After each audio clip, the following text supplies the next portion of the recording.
What's going on, guys? I'm Jackson with We Major Anime, and today we're going to be doing the Naruto timeline part 3. We're going to be talking about the Third Great Shinobi World War and highly focusing on Kakashi.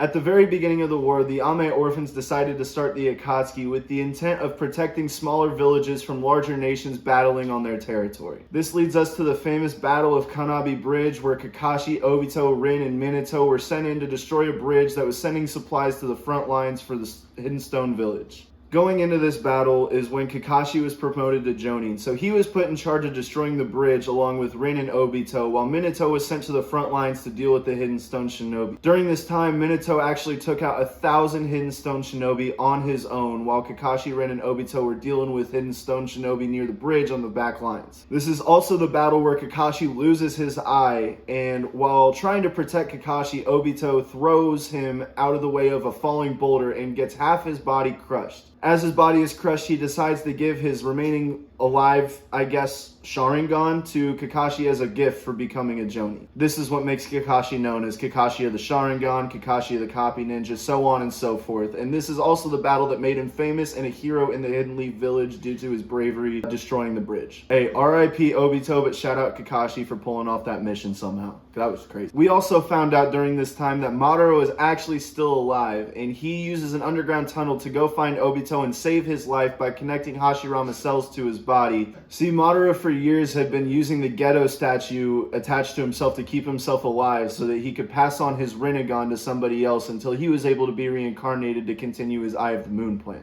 After Madara finds Obito, he decides to manipulate the Hidden Mist into kidnapping the girl he loves, Rin, Kakashi's team member, and put Isobu the Three Tails into her and Trojan horse her in a way back into Konoha to detonate her into a basically nuclear bomb taking out the village. Because mind you, during the Third Great Shinobi World War, everybody was fighting everybody. It was just during the Battle of Kanabi Bridge that was between the leaf and the stone. Everybody was involved in the war though. Once the mist released Rin to head back to the village, Kakashi found her and was trying to bring her back to the village. However, Rin was understanding of the plan that was going on and wanted Kakashi to kill her. After losing Obito, he decided that that was not something he wanted to do. He wanted to save his friends and not worry about the mission because he wanted to keep the people who were close to him safe. However, as he was taking out the mist shinobi that were following them, Rin jumped in front of his Chidori and she ultimately died to it, which Obito was there watching as Madara sent him to go take care of it. At this moment, both Kakashi and Obito both awaken their Mangekyo Sharingan, and Obito flies into a rage and kills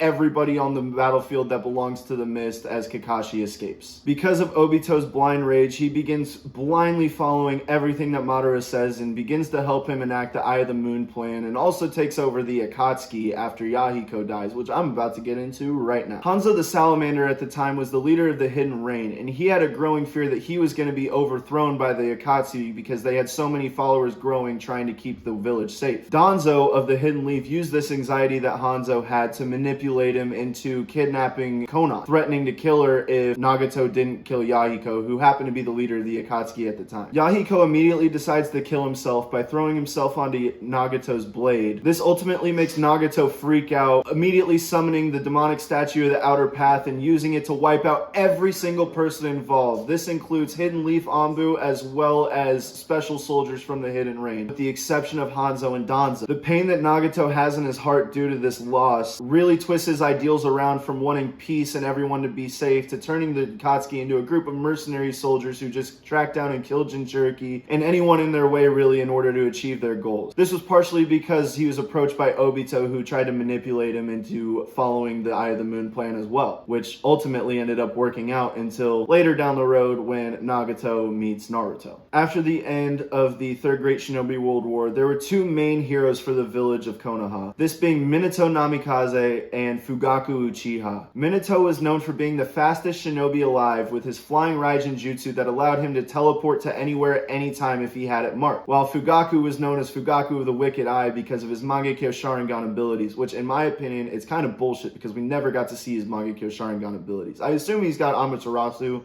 since Sasuke and Itachi both have it, but we didn't get to see. And apparently he's one of the most powerful Uchiha that we've ever seen. So I don't really understand why we didn't get to see his abilities, but I didn't write the show. While Naruto is being born, Obito decides this is the perfect time to capture the Nine Tails, because when Kushin is giving birth, the 8-sign seal keeping Kurama locked inside her weakened. So he decided it would be a perfect time to release the Nine Tails and have it attack the village. He ultimately ends up killing the 4th Hokage Minato and his wife Kushina, who are Naruto's parents. While Minato's dying, he seals the yin half, which is the good side of Kurama, into himself, and the yang half, which is the evil side of Kurama, into Naruto. They leave some words for Naruto as he's born. They regrettably pass away. Hiruzen ultimately reassumes the position of Hokage, decides to move the Uchiha to an outskirt part of the village where they can be monitored, because the higher-ups in the Hidden Leaf village believe that the Uchiha may have been behind the attack by Kurama. Which, I mean, technically they weren't wrong, because Obito is an Uchiha. However, he had no affiliation at this time with the village or the clan, because everybody thought he was dead. When they're deciding for the position of the 4th Hokage after Hiruzen steps down due to going through 2 wars during his Hokageship after losing all sorts of villagers and members of the village. The race for Hokage is between Minato and Orochimaru. However, Fugaku should have been included in this, and he was not, and wasn't even considered to be Hokage, which ultimately leads to a lot of Uchiha unrest that just keeps on growing. Alright guys, that's it for today's video. If you got to the end of it, you clearly liked it, so please go ahead and throw a like on the video, subscribe to the page, turn on notifications so you can see when we drop part 4 where I talk all about Itachi.